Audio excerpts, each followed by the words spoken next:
Hi everyone, welcome to Toys with the Boys. Today we will make an experiment and learn something new. We will take two eggs. One is an unboiled one, the other one is boiled. So we take the unboiled one and let's try to spin it. It's slowly spinning. Now we'll take the unboiled one. And look at this, it's spinning very fast.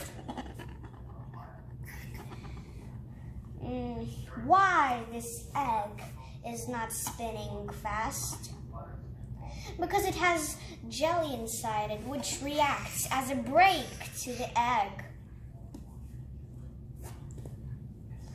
And this one, which is the boiled one, has solid inside itself, which reacts the opposite. The boiled one is like one solid piece, which makes itself to spin easier. Like, subscribe, and bye-bye.